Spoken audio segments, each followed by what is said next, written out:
Good morning my dear childrens, मेरे प्यारे प्यारे बच्चों, आप लोगों को सुप्रभात। फिजिक्स की पाठशाला में आप लोगों का एक बार फिर से स्वागत है। आज मैं जो है आप लोगों को कूलम्ब्स लॉ पे कुछ न्यूमेरिकल्स कराऊंगा, राइट, जो आपको कॉम्पिटिशन्स में भी हेल्प करेंगे और सीबीएसई एग्जाम में भी हेल्प करेंगे। बड़े बढ़िया क्वेश्चंस हैं, आप लोग ध्यान से समझना। कोई डाउट हो तो कमेंट बॉक्स में ज़रूर कमेंट करना। तो आइए स्टार्ट करता हूँ मैं। Question number 1, right. तो क्वेश्चन फर्स्ट क्या है हमारा कि ये 3 चार्जेस हैं जो इस इक्विलेटरल ट्राइंगल के वर्टेक्स पे पुट किए गए हैं जी। आइडेंटिकल चार्जेस है Q Q Q, side A है, राइट। तो you are given that these 3 charges which have the same magnitude are put at the vertex of an equilateral triangle, each of side A. Then find the net force on any one charge. यानी find net force on any one charge due to other 2 charges. तो किसी एक charge पर बाकी 2 charges से जो net force आया वो हमें फाइंड आउट करना है। तो मैंने आप लोगों को कूलम्ब्स लॉ पढ़ाया था। कूलम्ब्स लॉ में बताया था कि बिटवीन 2 चार्जेस जो फोर्स होता है वो होता है K Q1 Q2 upon R²। इसी फॉर्मूले का हम यूज करेंगे। और आप जानते हैं कि फोर्स जो है वेक्टर क्वांटिटी होती है। तो अब देखो, मैंने सपोज ये चार्ज पार्टिकल चूज किया, मुझे इसमें फाइंड आउट करना है। कोई से भी निकालोगे सब पे आंसर सेम आएगा। तो इस चार्ज पे जो फोर्स हुआ, सपोज दैट इज F1, ये रिपल्सिव फोर्स होगा दिस। इस चार्ज का जिस पर फोर्स होगा that is this, repulsive force होगा F2, राइट। इक्विलेटरल ट्राइंगल के जो एंगल्स होते हैं वो कितने होते हैं, 60 डिग्री के। तो इसलिए ये वर्टिकल अपोजिट, ये भी एंगल कितना होगा, 60 डिग्री। ओके। तो सबसे पहले मैंने F1 का मैग्नीट्यूड लिया। Magnitude of F1 is equal to, इस फॉर्मूले का यूज करके, K Q² अपॉन A²। इसी तरीके से मैंने F2 का मैग्नीट्यूड लिया। This is equal to K Q² upon A²। तो दोनों के मैग्नीट्यूड आ गए। दोनों के बीच में एंगल कितना, 60 डिग्री। तो हमने वेक्टर लॉ यूज किया। वेक्टर लॉ क्या पढ़े थे 11th में, R² is equal to A² B² 2AB cos theta. तो जब इसमें हमने पुट करेंगे तो जो नेट फोर्स आ गया, F net is equal to F1² plus F2² plus 2F1 F2 cos 60 degree, right. F1 F2 दोनों सेम है, तो हम इसको लिख सकते हैं 2F1² cos 60। cos 60 की वैल्यू कितनी, cos 60 1/2। तो यह आ जाएगा 2F1² प्लस 2F1² मल्टीप्लाई 1/2, 2 से 2 कैंसिल। तो आ गया कितना हमारे पास, F net is equal to √3F1²। So F1 √3, F1 की वैल्यू पुट की तो कितना आ जाएगा, K Q² √3/A²। तो ये हमारे पास F नेट आ गया। क्लियर। तो बड़ा सिंपल सा क्वेश्चन था। अब इसकी डायरेक्शंस अगर हम देखें तो आप देख रहे हो कि दोनों फोर्सेस का जो मैग्नीट्यूड है वो इक्वल है। तो जब 2 वेक्टर्स का मैग्नीट्यूड इक्वल होता है तो उनका जो रिजल्टेंट होता है वो उनके बिल्कुल मिड से पास होगा, यानी दिस। ये आपका बन गया पैरेललोग्राम, राइट। ये इसका रिजल्टेंट हुआ दिस, ये हुआ F नेट। क्लियर। तो इस तरीके से हम जो है कूलम्ब्स लॉ को यूज करके इन 2 चार्जेस की वजह से जो थर्ड पे फोर्स लगा है वो फाइंड आउट कर सकते हैं। क्लियर। अब मैं दूसरा क्वेश्चन लेता हूं। सेकंड क्वेश्चन यही सेम क्वेश्चन है, देखो, बस इसमें थोड़ा सा मॉडिफिकेशन आएगा। अब मॉडिफिकेशन क्या है, अब इन्होंने पूछा है कि अगर ये 3 चार्जेस आपके जो है पुट किए जाएं, आइडेंटिकल चार्जेज मतलब क्वेश्चन सेम ही एक्चुअली वाला ही, यही सेम क्वेश्चन है, ये चार्जेस हैं। अब इन्होंने पूछा है इसके सेंट्रॉइड पर, इस सेंट्रॉइड पर अगर एक क्यू नॉट चार्ज पुट कर दिया जाए, ये सेंट्रॉइड है, यहां पर अगर एक क्यू नॉट चार्ज पुट कर दिया जाए, ठीक है, तो इस पर जो टोटल फोर्स होगा वो 0 आना चाहिए, ये प्रूफ करो। हमेशा ध्यान रखो, जब भी कोई रेगुलर पॉलीगन होता है, रेगुलर पॉलीगन की वर्टेक्स पे अगर आइडेंटिकल चार्जेस हैं, तो उस केस में उसका जो ज्योमेट्रिकल सेंटर होगा उस पर नेट फोर्स या नेट फील्ड 0 रहेगा। तो यही चीज अब हमें यहाँ प्रूफ करनी है कि सेंट्रॉइड पर अगर क्यू नॉट चार्ज पुट कर दिया जाए तो प्रूफ करना है कि इस क्यू नॉट पे जो नेट फोर्स होगा वो 0 होगा। तो देखो कैसे करेंगे, बहुत आसान सा केस है। सपोज कर लिया कि ये डिस्टेंस r है, सेंट्रॉइड से वर्टेक्स की डिस्टेंस इक्वल होगी, दिस इज r। और अगर आपका मन है कि r की वैल्यू फाइंड आउट करनी है, तो आप जानते हैं 60 डिग्री है, तो ये कितना हो जाएगा, दिस एंगल 30 डिग्री, ये परपेंडिकुलर डाला है यहाँ से हमने, राइट। अगर इसकी साइड a है इक्विलेटरल ट्रायंगल की, तो हम ट्रिग्नोमेट्री का यूज करके ये कितना हो जाएगा, a/2 यहाँ तक का। तो ट्रिग्नोमेट्री का यूज करके हम इसको फाइंड आउट कर सकते हैं। कैसे, ये मैंने a ले लिया पॉइंट, ये b ले लिया, ये c ले लिया।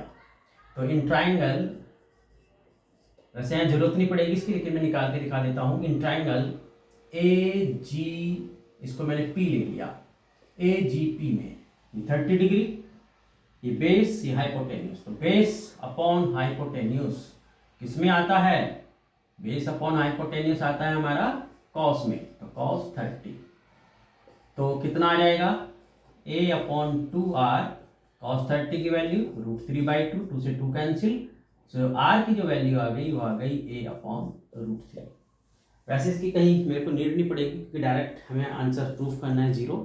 तो अब देखो, सबसे पहले ये देखो कि भाई ये जो फोर्स है चार्ज है a पर, इसका जो फोर्स होगा इस क्यू नॉट पर, उसकी डायरेक्शन हो गई दिस, ये 2 से दिस इज F1। इसका जो फोर्स होगा ये 2 से दिस इज F2। अब ये पहले हम इन दोनों फोर्सेस को कंसीडर करते हैं। तो देखो F1 का जो मैग्नीट्यूड हो गया मेरे पास, वो कितना आ जाएगा, क्यू नॉट K/r²। इसी तरीके से देखो F2 का मैग्नीट्यूड कितना आया, क्यू नॉट K/r²। दोनों का मैग्नीट्यूड इक्वल है,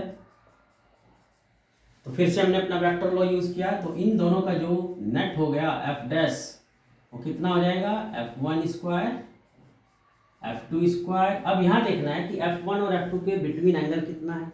इसको हम दो तरीके से कर सकते थे, एक तो जैसे मैं कर रहा हूँ ऐसे, दूसरा कंपोनेंट करके भी कर सकते थे। तो अब देखो ये एंगल 30 है, ये एंगल इतना 30 है, 30 30 60, तो ये जो एंगल बच गया, ये कितना बच गया आपका 120। तो वर्टिकल अपोजिट से ये एंगल भी कितना हो जाएगा आपका 120, राइट। तो इसलिए यहाँ पे कितना आ जाएगा, ट्वाइस F1 F2 cos 120। और cos 120 की वैल्यू ट्रिग्नोमेट्री का यूज करके निकाल सकते हो, तो 2F1² cos 120 minus 1/2, second quadrant में चला गया, सेकेंड में cos नेगेटिव होता है, तो 2 से 2 कैंसिल, तो कितना आ गया, twice F1² minus F1² equal to √F1, तो F1। तो यानी जो F' की वैल्यू आ गई आपकी, वो F1 के इक्वल आ गई। अब देखो ये जो थर्ड चार्ज है, ये C पॉइंट पर, इसका जो फोर्स होगा इधर किधर होगा, दिस, ये F3। तो अब यहां देखो F3 की वैल्यू निकालो, F3 equal to Q not K/r। तो यहाँ ये किसके इक्वल आया, F1 के इक्वल आया। अब ये देखो कि भाई जो आपका ये F' था, F' में मैंने कहा था दोनों फोर्स इक्वल हैं, तो इसलिए जो F' होगा बिल्कुल इन दोनों के मिड पॉइंट से जाएगा, यानी एकदम यहाँ 60 डिग्री पर, दिस, ये आपका F' है। तो आप देख रहे हो F' और F3 दोनों अपोजिट डायरेक्शन में हैं, तो इसलिए F net equal to F' minus F1, और F' भी किसके इक्वल है, F1 के इक्वल है, तो इसलिए F1 minus F1 equal to 0। और यही हमें प्रूफ करना था कि जो इसके सेंट्रॉइड पर जो चार्ज पुट किया गया Q नॉट, उस पर जो फोर्स आया वो 0। क्लियर? तो मैंने बताया था कि कोई भी रेगुलर पॉलीगन हो, उसके अगर वर्टेक्स पर इक्वल और आइडेंटिकल चार्जेस पुट किए जाएंगे तो हमेशा ज्योमेट्रिकल सेंटर पे जो चार्ज होगा उस पर नेट फोर्स 0 होगा। जैसे अगर आप स्क्वायर ले लेंगे तो भी 0 जाएगा, रेगुलर पॉलीगन कोई भी ले लोगे तो 0 आएगा। राइट? चलिए, कहीं कोई डाउट हो तो मुझे बताना। One more question.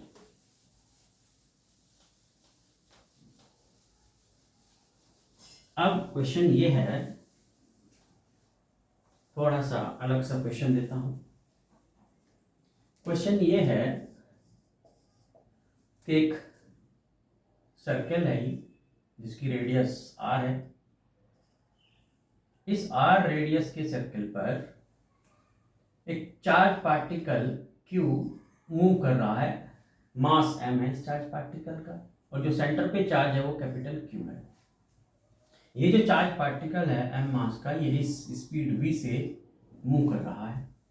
तो पूछा गया है find time period and frequency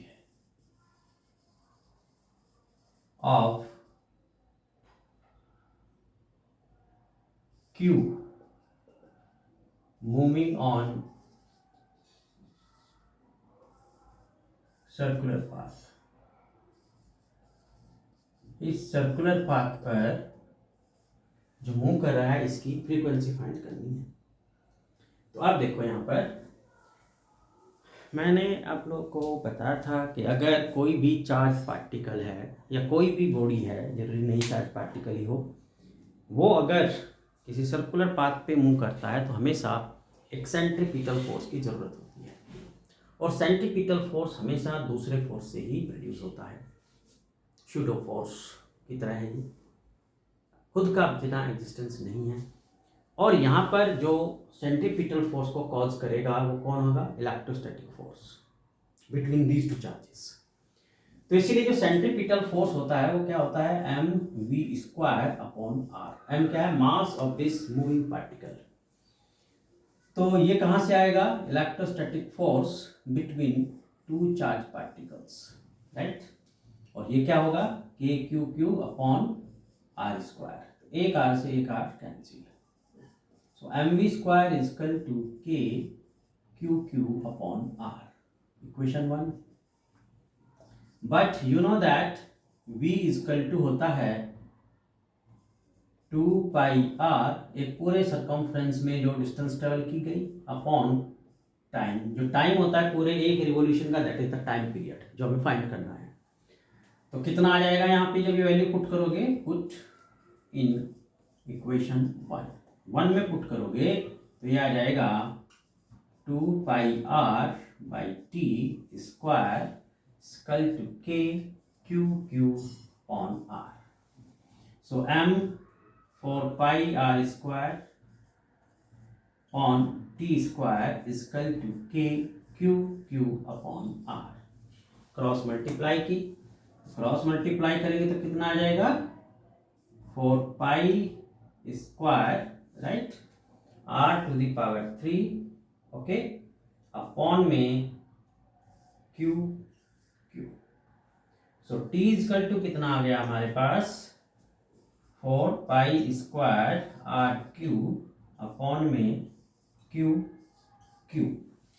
ये यहाँ पे k भी होता है स्मॉल के, दिस। तो ये हमारा इसका टाइम पीरियड आ गया। फिर पूछा है फ्रीक्वेंसी। तो फ्रीक्वेंसी कैसे निकालेंगे? You know that frequency f is equal to 1 upon t. So f is equal to k q q upon 4 pi square r q। ये इसकी फ्रीक्वेंसी हो गई। देखो एक बार, अगर कोई डाउट हो तो बताओ, और नहीं तो कमेंट बॉक्स में आप लोग अपना डाउट सेंड करना मुझे। क्वेश्चन था कि चार्ज पार्टिकल जो है सर्कुलर पाथ पे मूव कर रहा है, सेंटर पे कैपिटल Q चार्ज है, रेडियस r है, v वेलोसिटी से मूव कर रहा है, इसका मास m है, तो हमें इसका टाइम पीरियड और फ्रीक्वेंसी फाइंड करनी थी। तो हमने एक कॉन्सेप्ट यूज की सेंट्रीपिटल फोर्स की, कि भाई सेंट्रीपिटल फोर्स रिक्वायर्ड होता है किसी भी चार्ज या किसी भी बॉडी को सर्कुलर पाथ पे मूव करने के लिए, and here it is caused by the electrostatic force between these two charge particles. That's why by solving this and putting the value of v equal to 2 pi r upon t we can find out the value of t and frequency. Okay, चलिए next. Next question देखो. अभी थोड़े ये मतलब बहुत hi fi question नहीं है, हाँ थोड़ा नीट लेवल के क्वेश्चंस आप इन्हें कह सकते हो, या मेंस में भी आपको इस टाइप के क्वेश्चंस हेल्प करेंगे और मिलेंगे.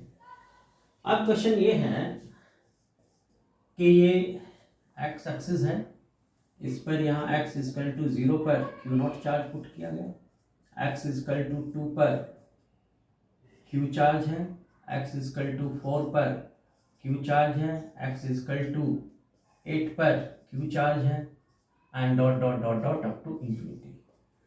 तो हमें फाइंड करना है q नॉट पर टोटल फोर्स. क्या फाइंड करना है? फाइंड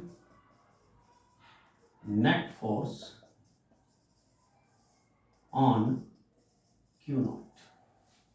तो देखो बच्चे, क्लैम्प्स लॉ यूज किया and by the principle of superposition F equal to F1 F2 and dot dot dot, right. सारे जो फोर्सेस होंगे इस पर, उन सब की डायरेक्शन किधर होगी? इधर होगी, ये सेम डायरेक्शन में, तो इसलिए सारे फोर्स ऐड हो जाएंगे. तो जो टोटल फोर्स हो गया उसका मैग्नीट्यूड कितना हो जाएगा? K Q not. पहले इन दो, इसका फोर्स इस पर, डिस्टेंस हो गई 2 स्क्वायर, इसका फोर्स इस पर K Q naught Q on, कितनी डिस्टेंस हो गई यहाँ से? ये 4 का स्क्वायर, K Q नॉट 8 का square and dot dot up to infinity. तो इसमें हमने कॉमन ले लिया K Q naught Q upon 2 square या 1. अब देखो ये था 4, जहाँ समझ लो 4 का स्क्वायर, इसको क्या लिख सकते हैं? 2 की पावर 2, 8 का स्क्वायर 2 की पावर 6, राइट. अब इस 2 की पावर, ये कितना, सॉरी 2 की पावर 4, 2 की पावर 4 में से आपने 2 की पावर 2 बाहर ले लिया, तो यहाँ बच गया आपके पास 2 स्क्वायर, यहाँ बच गया आपके पास 2 की पावर 6 में से 2 बाहर आ गया 4, dot dot up to infinity. तो बेसिकली क्या बन गई आपकी? GP, geometric progression having infinite number of terms. तो इसका सम फाइंड करना, फॉर्मूला देखो. अगर आपके पास ये जीपी होती है A R square dot dot up to infinity, तो इसका जो सम होता है S infinity, that is A 1 minus R less than 1, A R minus 1 R greater than 1. Okay, तो जब इस फॉर्मूले को यहाँ यूज करोगे तो K Q नॉट Q 2 की पावर 2, ये A क्या होता है? A होता है first term of GP, R common ratio. तो फर्स्ट टर्म हमारे पास है 1 और कॉमन रेशियो है 2 की पावर 2 यानी 4. तो ये आ जाएगा K Q naught Q upon 4, LCM लिया तो 4/3, 4 से 4 कैंसिल, तो आ गया F equal to K Q naught by 3. तो ये हमारा टोटल फोर्स आ गया इस Q नॉट चार्ज पर, because of all these infinite number of charges. Clear है यहाँ तक? बस इसमें आपको ध्यान रखना है कि भाई जीपी का ये फॉर्मूला हमको यूज करना है. चलिए एक और क्वेश्चन लेता हूं मैं आज, फिर बाकी के क्वेश्चंस लूंगा मैं दूसरी वीडियो में. तो अब देखो एक बड़ा सिंपल सा क्वेश्चन है, क्वेश्चन नंबर 5. ये एक इलेक्ट्रिक फील्ड है डाउनवर्ड. इस इलेक्ट्रिक फील्ड में आपने एक चार्ज पार्टिकल थ्रो किया u वेलोसिटी से, राइट. ये इलेक्ट्रिक फील्ड है, u वेलोसिटी से आपने थ्रो किया. इस पार्टिकल का जो मास था वो m था, राइट, एंड इसको u वेलोसिटी से थ्रो किया. तो question is that find distance at which the particle